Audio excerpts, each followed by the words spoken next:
జాతీయవాద జర్నలిజానికి అసలైన వేదిక నేషనలిస్ట్ హబ్ ని సబ్స్క్రైబ్ చేసుకోండి. నోటిఫికేషన్స్ కోసం బెల్ ఐకాన్ పై క్లిక్ చేయండి. నమస్తే. తెలంగాణ రాష్ట్రానికి ఇంతకు ముందున్న ముఖ్యమంత్రి కొడుకు కేటీఆర్ లేదా ప్రస్తుత ముఖ్యమంత్రి రేవంత్ రెడ్డి ఈ శ్రీరాముడి అక్షతల గురించి లేకపోతే అయోధ్యలో రామాలయం గురించి నిజంగా చెప్పాలంటే అసలు అవసరం లేని వ్యాఖ్యలు, అర్ధరహితమైన వ్యాఖ్యలు చేశారు. సో ఇది మీరందరూ చూస్తుంటారు. అక్షతలంటే అవేదో రేషన్ బియ్యం కలిపారని రేవంత్ రెడ్డి సాక్షాత్ ముఖ్యమంత్రి చెప్తున్నారు. ఇంకోవైపు కేటీఆర్ అయితే మంత్రిగా పనిచేసినటువంటి వ్యక్తి, ముఖ్యమంత్రి తనయుడు, ఆయన అయితే అసలు జై శ్రీరామ్ అంటే మీ కడుపు నిండుతుందా అని వ్యాఖ్యానించారు. గతంలో బీఆర్ఎస్ నాయకులు కూడా ఇట్లాంటి వ్యాఖ్యలే చేస్తూ వచ్చారు. వాళ్ళ కోసమే యాక్చువల్లీ ఒక క్లియర్ ఇన్ఫర్మేషన్ ఇవ్వాలనే ఉద్దేశంతో ఈ వీడియో ద్వారా మేము ముందుకు వచ్చాను. సో శ్రీరామ జన్మభూమి తీర్థక్షేత్ర ట్రస్ట్ వాళ్ళు అసలు చేసినటువంటి కార్యక్రమం ఏంటి, అక్షతల పంపిణీ ఎలా జరిగింది, అక్షతలు ఏ రోజు ఎలాంటి పూజ చేశారు అనే విషయాల గురించి ఒకసారి చూద్దాం. నవంబర్ 5వ తేదీన 2023 నవంబర్ 5వ తేదీన అయోధ్యలో రామజన్మభూమిలో అక్షతల కలశ పూజ జరిగింది. అదే రోజున ఆ గర్భాలయంలో భూమి పూజ కూడా నిర్వహించారు. ఆ కలశ పూజకి మొత్తం భారతదేశంలోని అన్ని రాష్ట్రాల నుంచి, ప్రతి రాష్ట్రం నుంచి 2 ప్రతినిధులు ఆ క్రతువులో పాల్గొన్నారు. ఆ పూజా కార్యక్రమం నిర్వహించారు.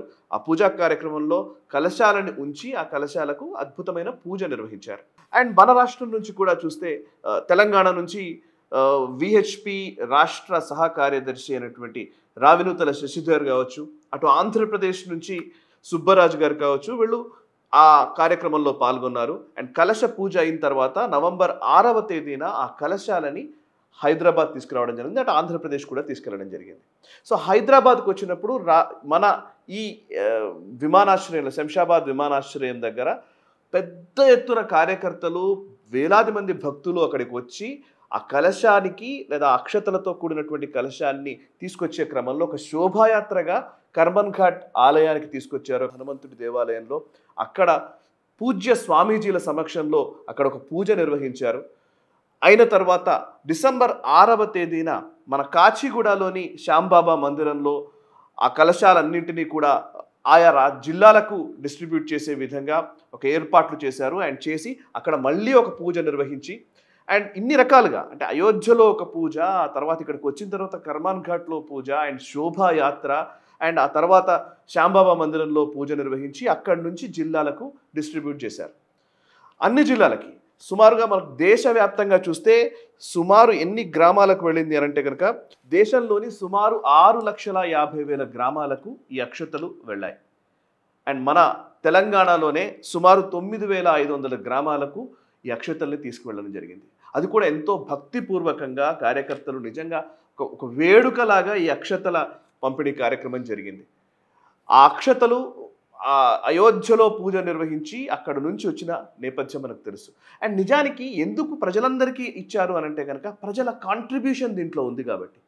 అయోధ్యలో రామాలయం నిర్మించాలి అని సంకల్పించుకున్న తర్వాత, సుప్రీంకోర్టు జడ్జిమెంట్ వచ్చిన తర్వాత, ఒక ట్రస్ట్ని ఏర్పరిచిన తర్వాత ప్రజల భాగస్వామ్యంతో ఈ ఆలయం నిర్మాణం కావాలని వాళ్ళు సంకల్పించుకున్నారు.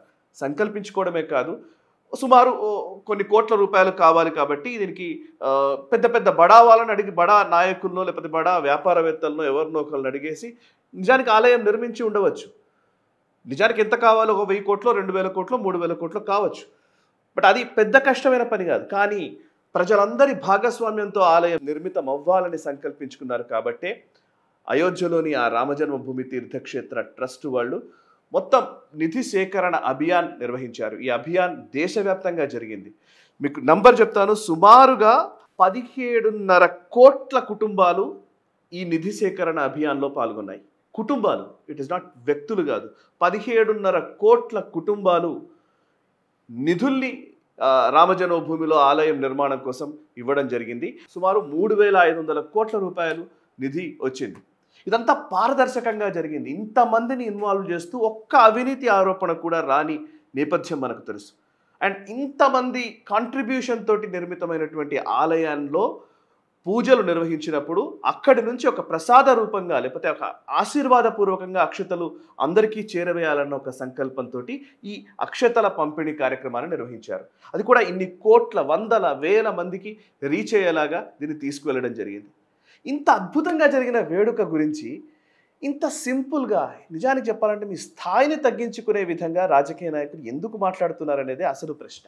సుమారు 5 శతాబ్దాల పోరాటం, 500 సంవత్సరాల పోరాటానికి విలువ లేదు. కొన్ని వేల మంది ప్రాణత్యాగాలకి ఎటువంటి గౌరవము మీరు ఇవ్వట్లేదు. సరే, రాముడి అస్తిత్వాన్నే ప్రశ్నించినటువంటి ఘనత గత యూపీఏ ప్రభుత్వానిది. అయోధ్యలో రామాలయం నిర్మాణం కావాలని ఒక్కరోజు కూడా ఏ రాజకీయ నాయకుడు చెప్పలేడు, ఒక బీజేపీ లేదా ఒక శివసేన లాంటి పార్టీ తప్ప. అది కూడా బాల్ ఠాక్రే గారు ఉన్నప్పుడు. ఇప్పటి వరకు లక్షలాది మంది అయోధ్యలో రామాలయం నిర్మాణం అవ్వాలని శక్తివంచన లేకుండా ప్రయత్నం చేశారు.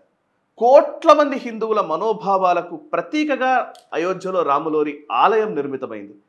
ఈరోజు తెలుసా, రామజన్మభూమిలో ఆలయం నిర్మాణం అయిన తర్వాత ఈరోజు నంబర్స్ ప్రకారం చూస్తే సుమారు ప్రతిరోజు 1,00,000 నుంచి 1,50,000 మంది భక్తులు ప్రతిరోజు బాలరాముడిని దర్శనం చేసుకుంటున్నారు. అంటే దీనికి దానికి విలువ లేదు.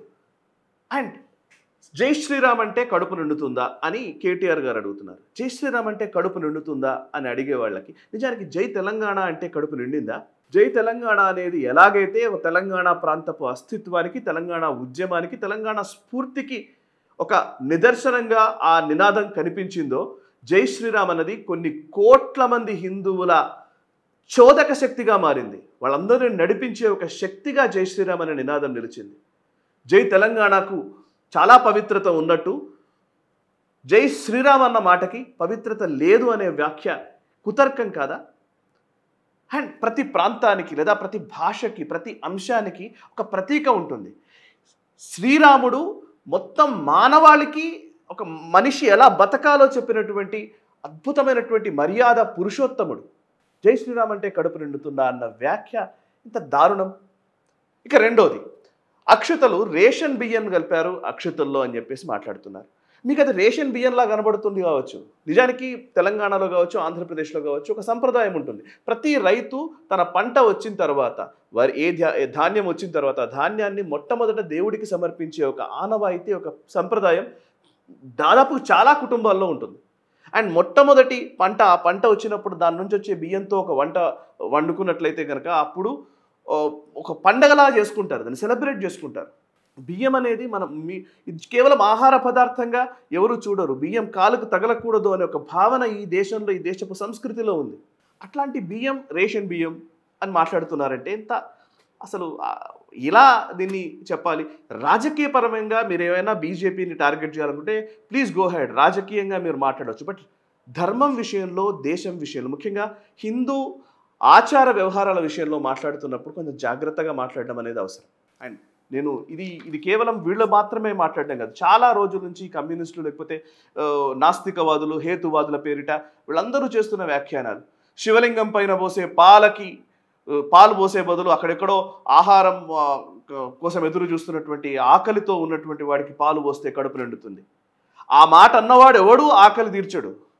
నిజానికి ఇక్కడ విమర్శ మాత్రం చేస్తుంటారు. కొన్ని వందల వేల ఆలయాల్లో ఈరోజు అద్భుతంగా దాన ధర్మాలు జరుగుతూ ఉన్నాయి. భోజనం ప్రతి ఆలయంలోనూ భోజనాన్ని వాళ్ళు విరివిగా భక్తుల కోసం పంచిపెడుతున్న సందర్భాలు ఉన్నాయి.